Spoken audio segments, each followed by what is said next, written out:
खुलुमबाय दिनैनि खन्थाइनि मुं फंबायनिसिम गांसे लाइजाम खन्थाइखौ सुजुदों आदा सुदिम बनुवारी बाक्सा जिल्लानि सिङाव थानाय हावलिनिफ्राय खन्थाइखौ आवरायदों आं अर्चना स्वर्गियारी फैदो बिदिब्ला आदानि दैथायहरनाय खन्थाइखौ दान्दिसे सम खोनासंलांदिनि फंबायनिसिम गांसे लाइजाम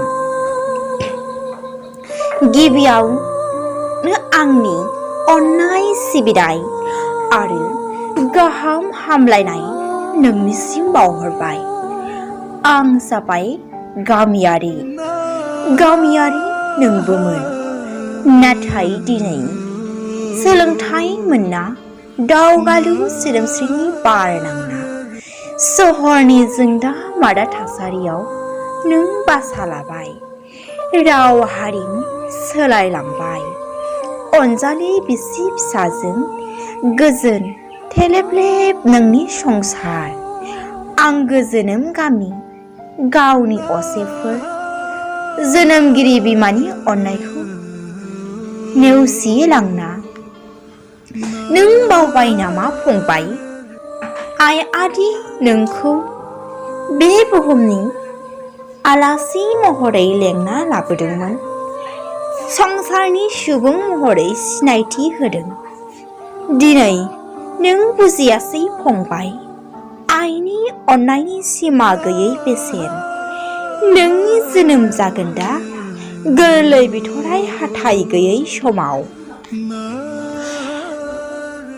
गावनि दुंब्रुद बिखानि आहार दौनाय पुस मागोनि बैसोमोथियाव खुवा खुनायाव थोर थोर गोजांस्रिव बोथोराव आइया गोबाना लादोंमोन। दावमाया दावसाखौ बोजबना लानाय बादि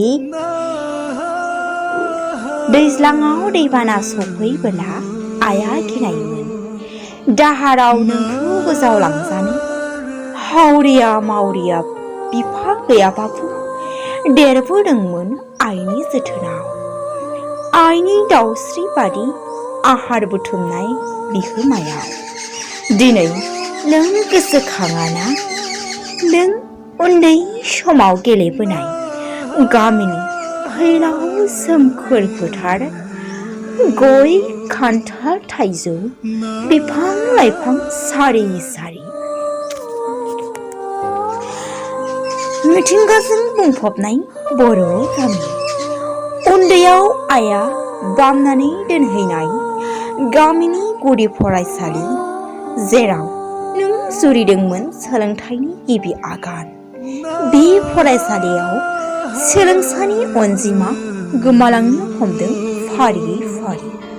खोनासं फंबाय, आइया दासान्नै बेरामाव गोग्लैनानै दङ।